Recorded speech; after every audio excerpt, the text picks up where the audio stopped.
बाबाजी और हुजूर महाराज जी की प्यारी संगत जी, राधा स्वामी जी, स्वागत है आपका हमारे चैनल भजन मार्गम में। संगत जी, क्या आपने कभी यह प्रश्न गहराई से सोचा है, यदि आत्मा अमर है तो वह बार बार इस नश्वर संसार में क्यों आती है? यह प्रश्न साधारण नहीं, आत्मिक जागृति का द्वार है। संगत जी, आप यहाँ यूं ही नहीं आए। यह क्षण, यह वीडियो, यह मिलन कोई संयोग नहीं, बल्कि आपके अनगिनत जन्मों की साधना, आपके किए गए कर्मों और उस दिव्य आकर्षण का परिणाम है जिसने आपकी आत्मा को फिर से खींच लाया है उस भूले हुए रहस्य की ओर, जिसे कभी आपने जाना था फिर भूल गए। संगत जी, यह संसार, यह जीवन, बार बार जन्म लेना, मृत्यु के चक्र से गुजरना, सुख दुख की परछाइयों में उलझना, यह सब यूं ही नहीं हो रहा। इसके पीछे एक गहरा आध्यात्मिक कारण है, एक अदृश्य प्रेरणा है जो आत्मा को बार बार इस माटी के संसार में खींच लाती है। संगत जी, इस वीडियो को अंत तक जरूर देखिए, क्योंकि आज आप स्वयं अपनी आत्मा से साक्षात्कार करेंगे, ध्यान की गहराइयों में उतरकर, सच्चे सत्संग की रोशनी में और शाश्वत सत्य की सुगंध से भीगे हुए उन उत्तरों के साथ जिन्हें आपकी आत्मा जन्मों से खोज रही है। और यदि आप हमारे चैनल भजन मार्गम पर नए हैं तो कृपया तुरंत सब्सक्राइब करें, ताकि यह आत्मिक यात्रा आपसे कभी न छूटे। संगत जी, आत्मा, यह शब्द जितना सरल लगता है, उसका रहस्य उतना ही गूढ़ और असीम है। आइए, इस रहस्य की परतों को प्रेम, श्रद्धा और विवेक से खोलें और जानें कि हमारी आत्मा आखिर क्यों आती है बार बार इस नश्वर संसार में। संगत जी, आत्मा न कहीं से आती है, न कहीं जाती है। वह न तो जन्म लेती है, न ही मरती है। वह है ही नहीं, वह होने से भी परे है, वह तो केवल चेतना का शुद्ध स्वरूप है। फिर भी प्रश्न यह उठता है कि यदि आत्मा शुद्ध है, पूर्ण है, मुक्त है, तो वह इस संसार के मोह, माया, दुख और मृत्यु के इस दलदल में बार बार क्यों उतरती है?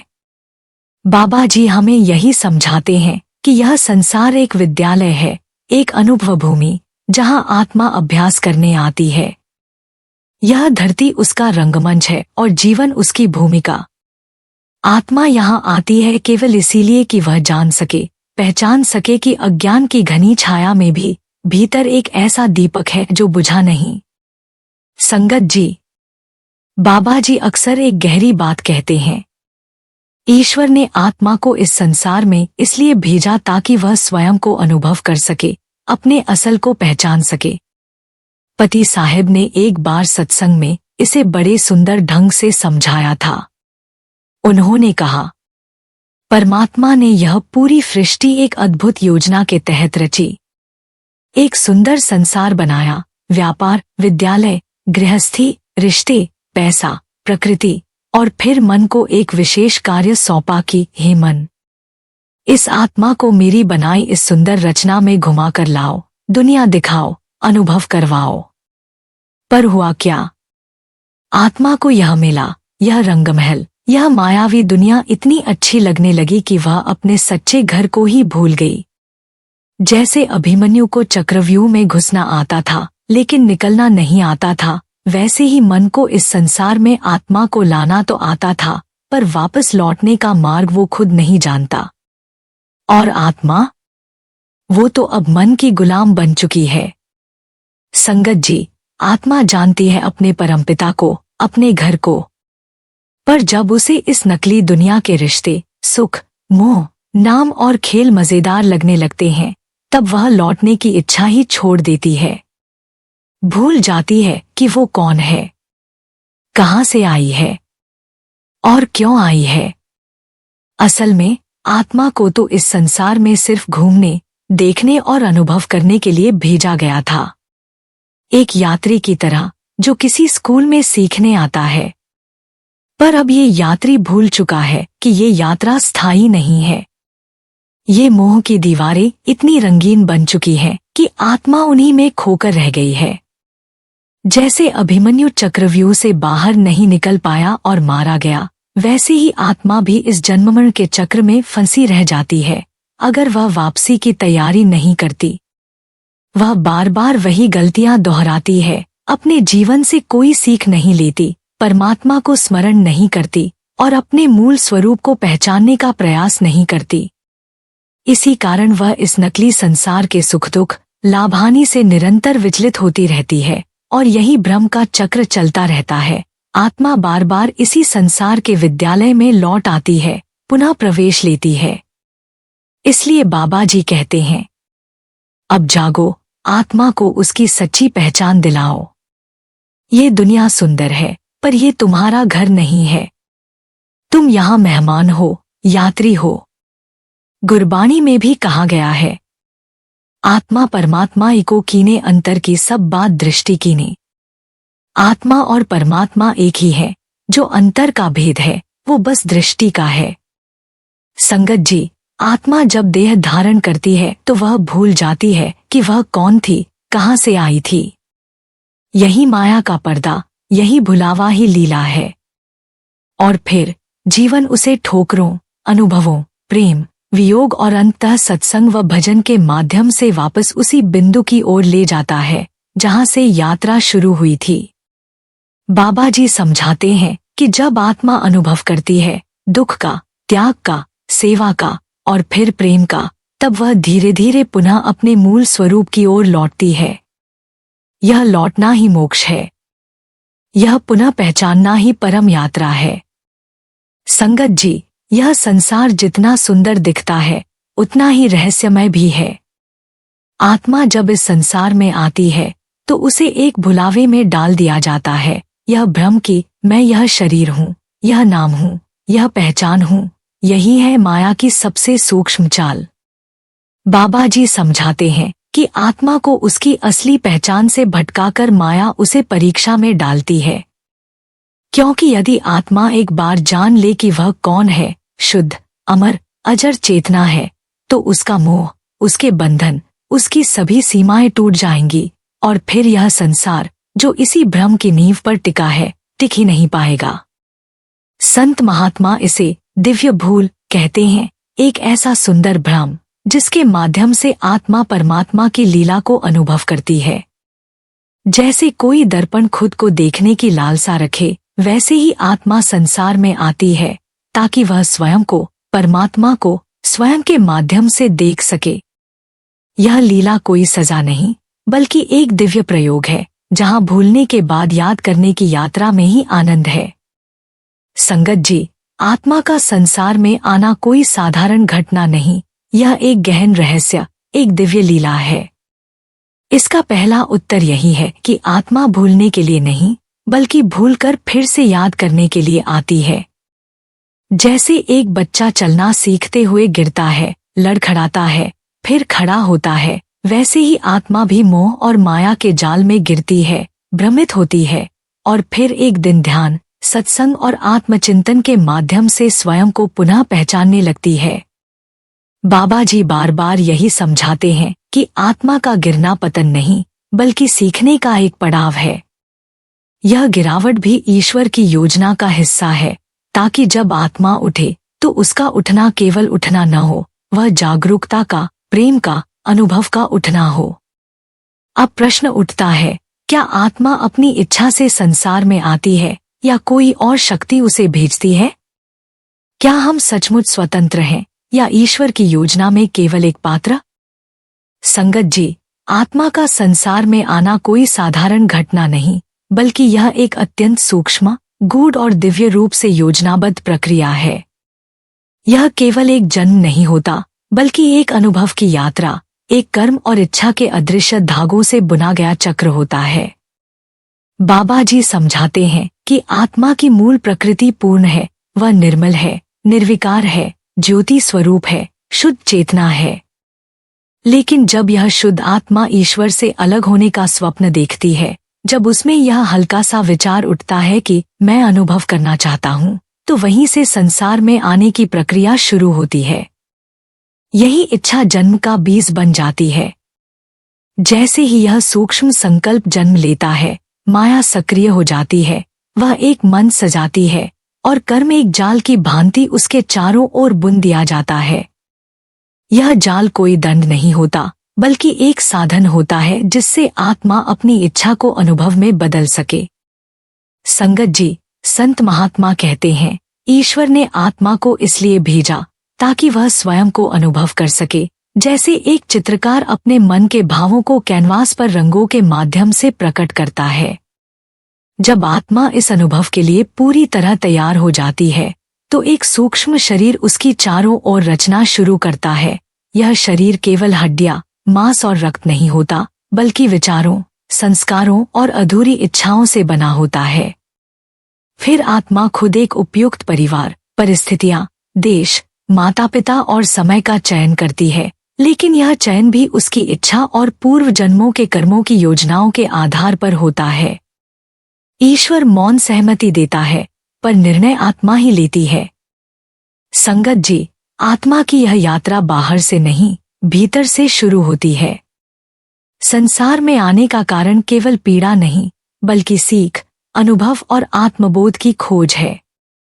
और जब यह आत्मा बार बार जन्म मरण के चक्र से थककर पुकारती है, मुझे अपने घर लौटना है, तब गुरु की कृपा से वह अपनी वास्तविक पहचान की ओर बढ़ती है। संगत जी, जन्म कोई संयोग नहीं, बल्कि एक गहरी योजना है, एक ऐसा दिव्य नाटक जिसे आत्मा स्वयं रचती है, स्वयं चुनती है और स्वयं ही उसमें अभिनय करती है। हर जन्म आत्मा की अपनी सहमति से होता है। यदि कोई व्यक्ति गरीबी में जन्म लेता है या कोई विलासिता से भरे जीवन में आता है, यह सब उसके पूर्व जन्मों की इच्छाओं, कर्मों और अधूरी सीखों का परिणाम होता है। बाबा जी समझाते हैं कि ईश्वर न तो दंड देता है, न इनाम। वह केवल दर्पण है, जो आत्मा को वह दिखाता है जो उसने स्वयं अपनी चेतना से रचा है। जो हम बोते हैं वही काटते हैं, यही कर्म का शाश्वत नियम है। संगत जी, जब आत्मा जन्म लेने के लिए गर्भ में प्रवेश करती है तो वह अपनी सारी पूर्व जन्म की स्मृतियां भूल जाती है। यह भूलना कोई दुर्बलता नहीं, यह नाटक की एक आवश्यक शर्त है। जैसे एक अभिनेता मंच पर अपनी असली पहचान को छोड़कर एक नया पात्र निभाता है, वैसे ही आत्मा को भी अपने दिव्य स्वरूप को भुलाकर इस संसार के रंगमंच पर एक नया किरदार बनकर उतरना होता है। अगर आत्मा सब कुछ याद रखे तो वह अनुभव नहीं कर पाएगी, वह मोह, दुख, प्रेम, त्याग और अंततः मुक्ति को नहीं जान पाएगी, जो इस जीवन का वास्तविक उद्देश्य है। यही तो माया की लीला है, एक सुंदर भूल जिसमें भटककर आत्मा फिर अपनी पहचान तक लौटे। संगत जी, जब हम यह कहते हैं कि आत्मा अपनी इच्छा से संसार में आती है, परिवार और परिस्थितियां चुनती है, तो स्वाभाविक रूप से एक गहरा प्रश्न मन में उठता है, क्या यह सब भाग्य है? या हम इसे बदल सकते हैं? क्या यह तय है कि जो होना है वही होगा? या हमारे पास उसे मोड़ने की शक्ति है? बाबा जी समझाते हैं कि भाग्य और कर्म की यह उलझन केवल बाह्य दृष्टि से उलझन लगती है। वास्तव में आत्मा ही अपना भाग्य लिखती है। पूर्व जन्म के कर्मों के आधार पर वह यह तय करती है कि किस वातावरण में जन्म लेकर वह किस प्रकार का अनुभव प्राप्त करेगी। लेकिन इसी के साथ वर्तमान जन्म में उसके पास एक विशेष अवसर भी होता है, अपने कर्मों को सुधारने का और भाग्य को पुनः लिखने का। अब यहाँ रुकिए संगत जी, क्योंकि आत्मा के जन्म की इस प्रक्रिया में एक अत्यंत रहस्यमय तत्व और वह है प्राण। जब कोई स्त्री गर्भवती होती है तो वह केवल एक शरीर को जन्म नहीं दे रही होती, वह ब्रह्मांड की सबसे रहस्यमयी प्रक्रिया को सक्रिय कर रही होती है। यह वह क्षण होता है जब पृथ्वी और आकाश मिलते हैं और उनके मध्य से एक चेतन सत्ता इस संसार में पदार्पण करती है। शारीरिक रूप से भ्रूण का विकास माता पिता की देन होता है, लेकिन आत्मा का प्रवेश एक विशिष्ट ऊर्जा केंद्र से होता है, जिसे प्रवेश द्वार या आकाशीय द्वार कहा जा सकता है। जैसे ही यह द्वार खुलता है, आत्मा अपने सूक्ष्म शरीर के साथ गर्भ में प्रवेश करती है और तभी शिशु में जीवन का पहला स्पंदन शुरू होता है। संगत जी, यह प्रवेश कोई सामान्य क्षण नहीं होता, यह वो क्षण है जब आत्मा, चेतना और प्राण तीनों मिलकर शरीर में जीवन का दीपक जलाते हैं। और इस दीपक को जलाकर वह एक नई यात्रा पर निकलती है, अनुभवों, भूलों, और फिर से स्मरण की यात्रा। संगत जी, जब कोई स्त्री गर्भवती होती है तो तीसरे महीने के आसपास जैसे ही भ्रूण का मस्तिष्क विकसित होना शुरू करता है, आत्मा उसमें प्रवेश की तैयारी करने लगती है। लेकिन यह प्रवेश एक ही क्षण में नहीं होता, यह 3 चरणों की यात्रा होती है। एक दिव्य आगमन की प्रक्रिया जो चेतना के महासागर से चलकर माटी के पात्र में प्रवेश करती है। पहला चरण सूक्ष्म संपर्क। इस चरण में आत्मा भ्रूण के चारों ओर मंडराती है। जैसे कोई परिंदा अपने नए घोंसले को परखता है, वैसे ही आत्मा उस गर्भ, उस घर, उस परिवार की ऊर्जा और विशेषकर मां की भावनात्मक स्थिति को पढ़ती है। आत्मा अत्यंत संवेदनशील होती है, उसे सूक्ष्म कंपन तक अनुभव होते हैं।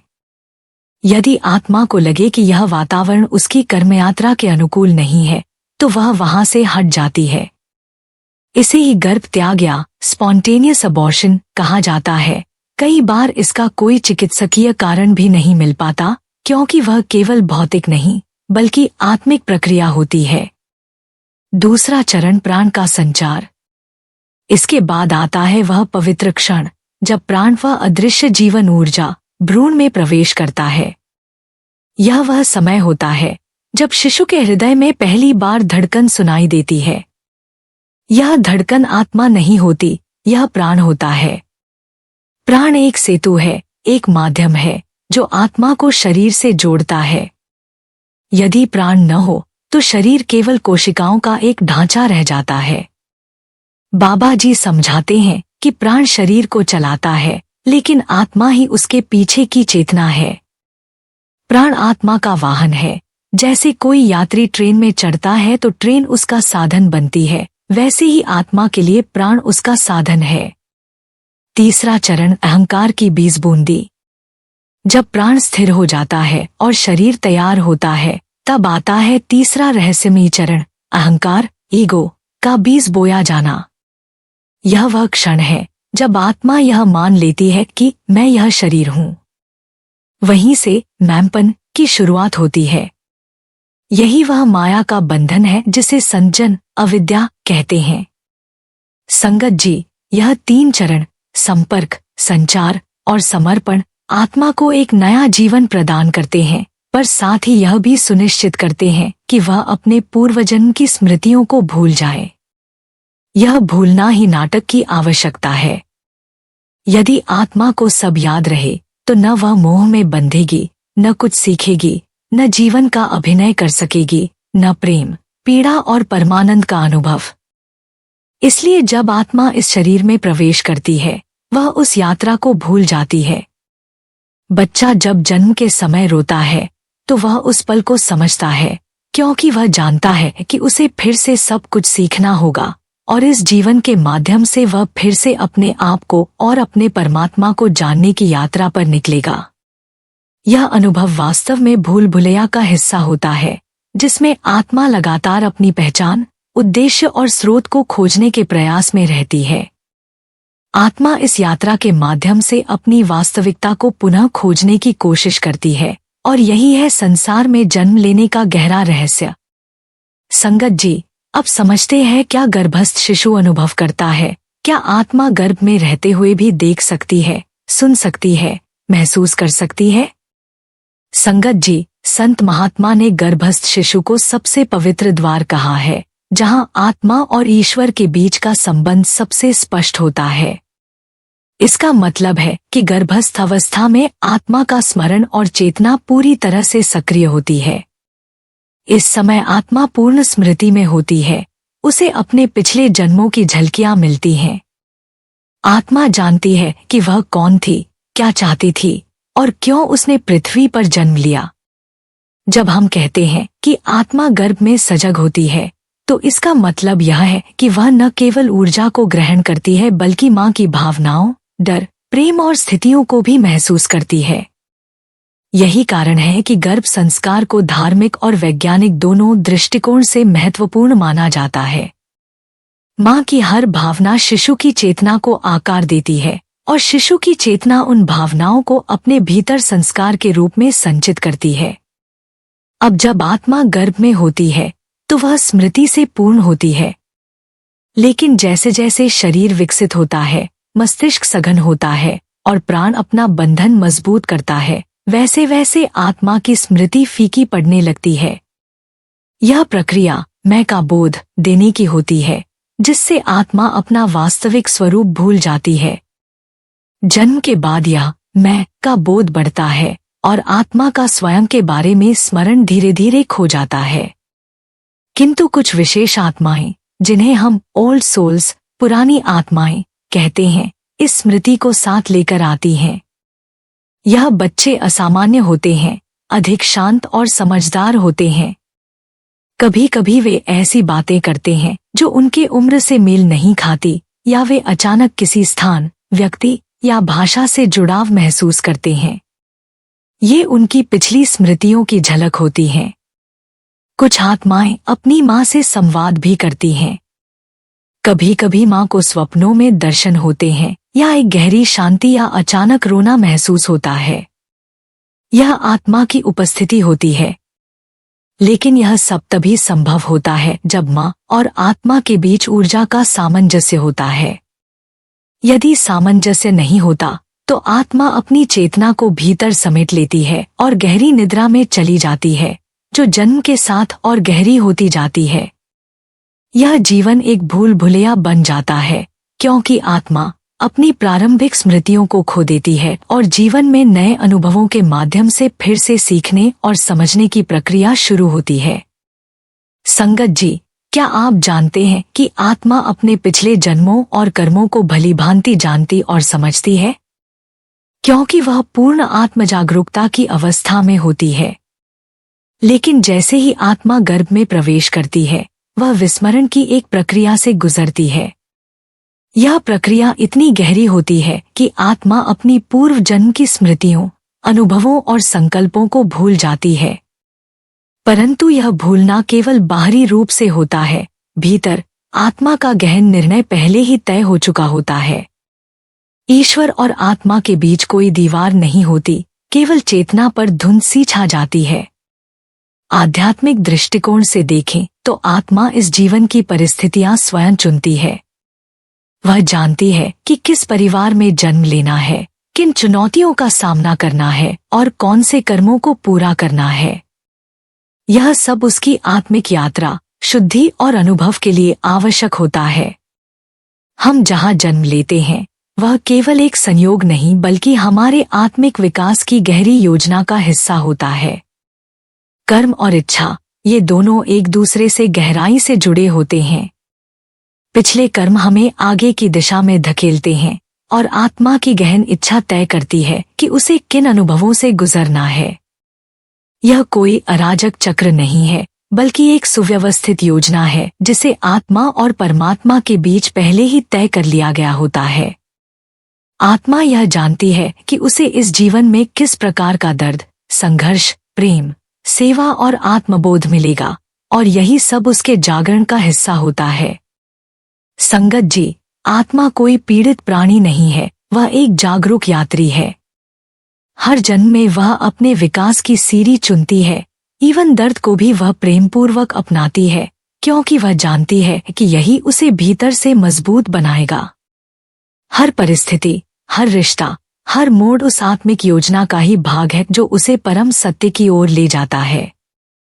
यह जो कुछ हम भाग्य या कर्म का फल कहते हैं, वह असल में आत्मा की ही चुनी हुई पाठशाला है। इसमें दुख भी शिक्षक है और सुख भी। और जब हम इस जीवन को इस आध्यात्मिक दृष्टि से देखना शुरू करते हैं, तो हमारे भीतर समझ का नया प्रकाश जलता है। तब हम शिकायत नहीं करते, बल्कि हर परिस्थिति को एक अवसर की तरह स्वीकार करते हैं। संगत जी, आत्मा कोई बच्चा नहीं है। आत्मा को पूरी तरह से ज्ञात होता है कि यह शरीर अस्थायी है और यह जीवन केवल एक प्रारंभिक अवस्था है।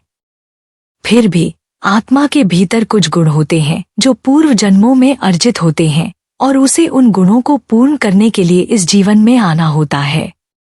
संगत जी, कभी कभी एक आत्मा का प्रेम इतना विशाल और निस्वार्थ होता है कि वह दूसरों के कर्मों को सहारा देने के लिए जन्म लेती है। यह प्रेम इतनी गहरी आध्यात्मिक ताकत का रूप होता है कि वह विपत्ति या कष्ट को सहन कर भी दूसरों की सहायता करने के लिए तैयार होती है। यह आत्माएं चमत्कारी प्रतीत होती हैं क्योंकि वे कम बोलती हैं लेकिन बहुत अधिक समझ रखती हैं। ऐसे बच्चे जो बहुत कम उम्र में ही ईश्वर का स्मरण करते हैं, वे वास्तव में विशेष उद्देश्य के साथ जन्म लेते हैं। सांगता जी अब समझते हैं कि कैसे आत्मा जन्म से पहले अपने मार्गदर्शन का निर्णय करती है। यह निर्णय आत्मा की अंतरात्मा सभा में लिया जाता है।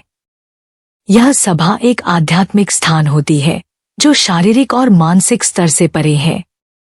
यहाँ आत्मा अपने पूर्व जन्मों के कर्मों को देखती है और उन कार्यों के आधार पर यह तय करती है कि उसे किस स्थान पर जन्म लेना है और किस वातावरण में वह अपनी आध्यात्मिक यात्रा को पूरा कर सकेगी।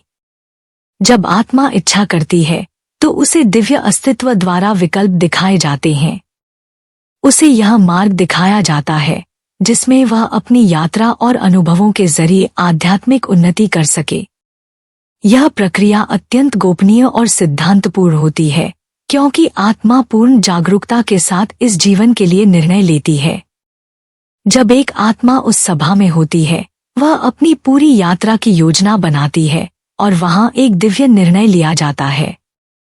इसी प्रकार आत्मा अपने पूर्व जन्म को देखती है, पूर्व अनुभवों का विश्लेषण करती है और फिर मुक्ति और आत्म साक्षात्कार के मार्ग पर अग्रसर होने के लिए सही समय पर सही जन्म लेने का निर्णय करती है। यह सच्चाई होती है कि आत्मा का मार्गदर्शन और योजना एक बहुत ही उच्च और दिव्य प्रक्रिया के द्वारा होती है जो जीवन के अर्थ और उद्देश्य को समझाने के लिए महत्वपूर्ण है। संगत जी, यह आत्मा की यात्रा केवल एक भौतिक जन्म या मृत्यु का खेल नहीं है, बल्कि एक गहरी आध्यात्मिक यात्रा है जिसमें आत्मा अपने पूर्व के कर्मों और भविष्य के उद्देश्य को समझती है। जब आत्मा दिव्य सभा में प्रवेश करती है तो वह एक विशेष ऊर्जा क्षेत्र में होती है जो न तो पृथ्वी है न स्वर्ग, बल्कि एक आध्यात्मिक ऊर्जा मंडल है। यहाँ आत्मा को एक प्रकाश पथ दिखाया जाता है जो उसके कर्मों की संहिता को प्रकट करता है। हर एक कर्म, चाहे वह प्रेम हो या घृणा, दिया हो या छीना, आत्मा के सामने एक चलचित्र की तरह आता है जिससे उसे निर्णय लेने का अवसर मिलता है। यह एक गहरी आध्यात्मिक अनुभूति होती है जिसमें आत्मा अपने उद्देश्य को समझने और सही मार्ग को चुनने के लिए मार्गदर्शित होती है। जब आत्मा निर्णय करती है तो यह निर्णय केवल ज्ञान से जुड़ा नहीं होता। यह उस आत्मा को यह समझने का अवसर देता है कि वह कौन से गुण को सीखना चाहती है, जैसे क्षमा, समरसता या प्रेम में समर्पण। इसके बाद उसे यह दिखाया जाता है कि किस माता पिता का जीवन उसे उस गुण को सीखने में मदद कर सकता है और किस संघर्ष या सांस्कृतिक संदर्भ में वह उस गुण को प्राप्त कर सकती है। यह कोई बाहरी दबाव नहीं होता, बल्कि आत्मा को विकल्पों के रूप में प्रस्तुत किया जाता है और वह स्वेच्छा से अपना मार्ग चुनती है। यह यात्रा अत्यंत भावनात्मक और शक्तिशाली होती है। जब आत्मा हृदय विदारक निर्णय लेती है, जैसे कठोर पिता, शांत माँ और विहीनता के अनुभवों के बीच अपना जीवन चुनना, तो यह सिर्फ भौतिक संघर्ष नहीं होता, बल्कि एक आध्यात्मिक बल होता है जो आत्मा को अपने भीतर की ताकत और आत्मसम्मान को खोजने में मदद करता है। पूरी प्रक्रिया में आत्मा अपनी विकास योजना स्वयं बनाती है। यह निर्णय आत्मा के स्वतंत्र उद्देश्य और आध्यात्मिक यथार्थ का हिस्सा होता है और उसे यह विश्वास होता है कि यह जो जीवन वह चुन रही है वह उसे एक दिव्य अनुभव के माध्यम से प्रेम, समर्पण और ज्ञान तक पहुंचने में मदद करेगा। यह यात्रा और चयन हमें यह सिखाती है कि जीवन केवल कर्मफल का खेल नहीं है, बल्कि एक आध्यात्मिक योजना है जो आत्मा के भीतर छिपी रहती है। आध्यात्मिक सभा कोई काल्पनिक स्थान नहीं है, बल्कि एक गहरी आध्यात्मिक स्मृति है जो हर आत्मा के भीतर गहराई से अंकित होती है। जब कोई साधक अपनी चेतना को गहरे ध्यान में ले जाता है तो वह इस सभा का स्मरण कर सकता है। यही वह क्षण होता है जब आत्मा अपने जीवन के उद्देश्य और मार्ग को स्पष्ट करती है। कभी कभी कुछ आत्माएं उतावली होती हैं और वे जीवन के असंतुलन को चुनती हैं जो उनके विकास के लिए चुनौतीपूर्ण हो सकता है। ये वे आत्माएं होती हैं जो अपनी अंतरात्मा में जागरूकता और आध्यात्मिक विकास के लिए तत्पर होती हैं। जब वे इस प्रकार का जीवन चुनती हैं, तो उनका जीवन हर चुनौती के साथ एक उद्धार की सीढ़ी बन जाता है। वहीं कुछ आत्माएं अपने विकास के लिए समय की प्रतीक्षा करती हैं, क्योंकि वे अभी तक तैयार नहीं होती। उनका अंतर्मन कहता है कि उन्हें अभी और समय चाहिए, और इसलिए उन्हें वह समय दिया जाता है ताकि वे अपनी आध्यात्मिक यात्रा के लिए पूरी तरह से तैयार हो सकें। यह आत्माओं का निर्णय स्वतंत्रता और प्रेम से भरा होता है, क्योंकि यहाँ कोई बाध्यता नहीं होती। कुछ आत्माएं कठोर जीवन का चुनाव करती हैं, क्योंकि वे जानती हैं कि यह जीवन उन्हें आध्यात्मिक उन्नति की दिशा में प्रेरित करेगा। वे चुनती हैं वह जीवन जो बाहर से कठिन होता है, लेकिन भीतर से दिव्य अनुभव और उद्धार की सीढ़ी बनता है। यही वे आत्माएं होती हैं जो जीवन के संघर्षों से आध्यात्मिक शिक्षा प्राप्त करती हैं और जल्दी आध्यात्मिक पथ पर अग्रसर होती हैं। आध्यात्मिक सभा आध्यात्मिक सत्य और चेतना के सर्वोच्च अनुभव का हिस्सा है।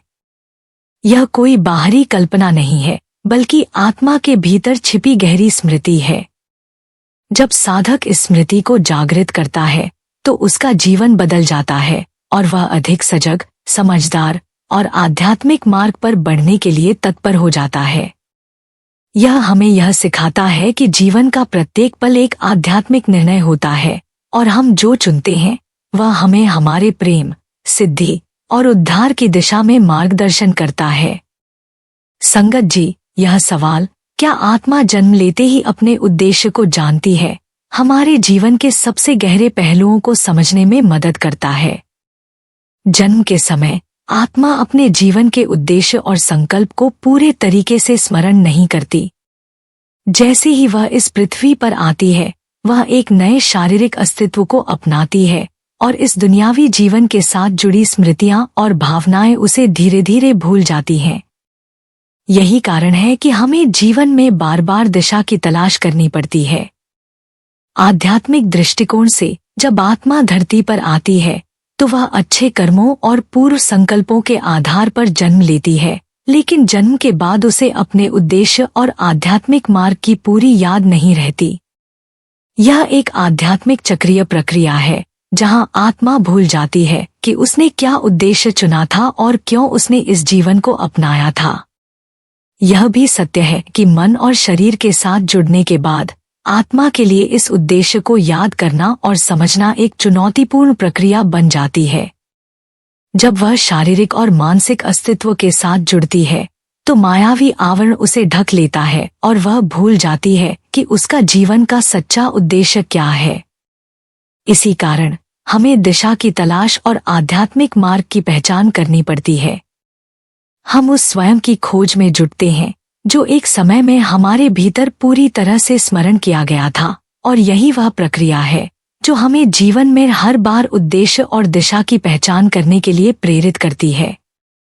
यही कारण है कि जीवन में हम बार बार वही प्रश्न उठाते हैं कि क्यों यहाँ हूँ, मेरा उद्देश्य क्या है, मैं क्या करना चाहता हूँ।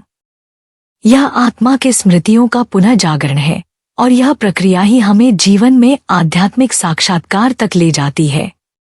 और संगत जी, इस मार्ग पर चलने के लिए एक पूर्ण गुरु का होना अत्यंत आवश्यक होता है, क्योंकि वही आत्मा को उसकी भूली हुई स्मृति, उसके उद्देश्य और उस दिव्यता से पुनः जोड़ते हैं जिसे वह भूल चुकी होती है।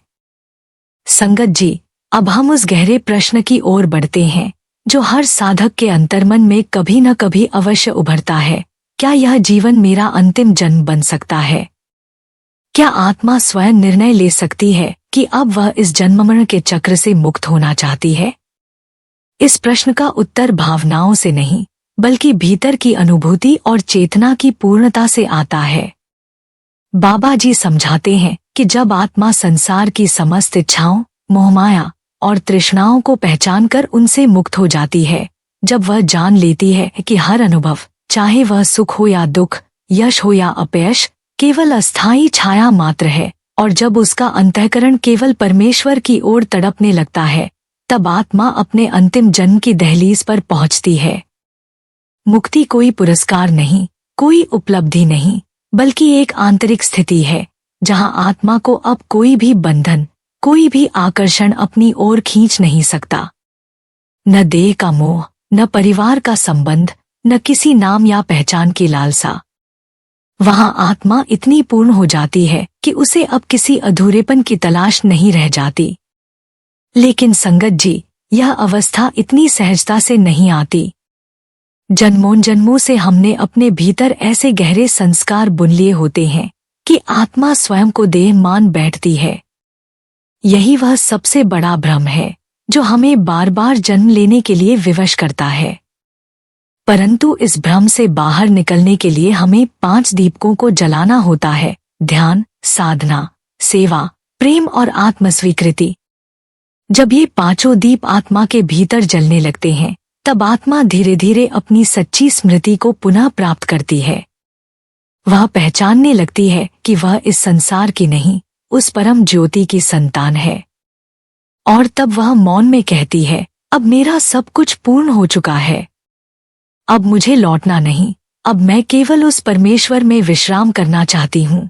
बाबा जी स्पष्ट रूप से कहते हैं, यह मिलन तभी संभव है जब हम उस सच्चे शब्द से जुड़ते हैं, जब हम अंतर की उस धुन को सुनते हैं जो आत्मा को अपने परम स्रोत से जोड़ती है।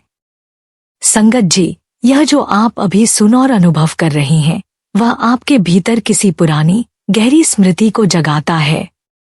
शायद आपकी आत्मा भी अब इस अंतिम निर्णय की ओर बढ़ रही है। यही वह शुभ अवसर है जब आपको स्वयं से यह प्रश्न पूछना है, क्या यह मेरा अंतिम जन्म होगा? क्या मैं अब तैयार हूं मुक्ति के लिए? यह प्रश्न कोई और आपके लिए नहीं पूछेगा। यह तो केवल आपकी आत्मा के भीतर से उठने वाली पुकार है। और यदि आपने इस आध्यात्मिक यात्रा का एक एक पल सच में अनुभव किया है, तो जान लीजिए, आपकी यात्रा अब आरंभ हो चुकी है। अब समय आ गया है कि ध्यान, सेवा और भीतर के सत्य के साथ आप उस दिव्य अनुभव की ओर बढ़े जो इस सृष्टि के मूल में स्थित है। याद रखिए, कोई भी यात्रा तब तक पूरी नहीं होती जब तक उसका एक ठोस आरंभ न हो। और यह आरंभ तब होता है जब आत्मा भीतर से जागती है। जब तक उस जागरण से उत्पन्न शांति का अमृत आपके अंतःकरण में न बहे, तब तक आत्मा बार बार इसी मार्ग पर लौटती रहेगी, क्योंकि आत्मा की यात्रा, संगत जी, कभी रुकती नहीं। यह निरंतर चलने वाली एक प्रकाश यात्रा है और उसका अंतिम पड़ाव है परमात्मा में विलीन होना। संगत जी, यदि इस वीडियो ने आपके हृदय में कोई हलचल जगाई हो, अगर इससे आपको कुछ मूल्यवान समझ या आत्मिक प्रेरणा प्राप्त हुई हो, तो निवेदन है कि इसे अपने मित्रों, परिवार और आत्मिक साथियों के साथ अवश्य साझा करें। और हाँ, हमारे चैनल भजन मार्गम को सब्सक्राइब करना न भूलें, ताकि हम सभी इस दिव्य यात्रा में एक साथ प्रेम और सत्संग के साथ आगे बढ़ते रहें। राधा स्वामी जी।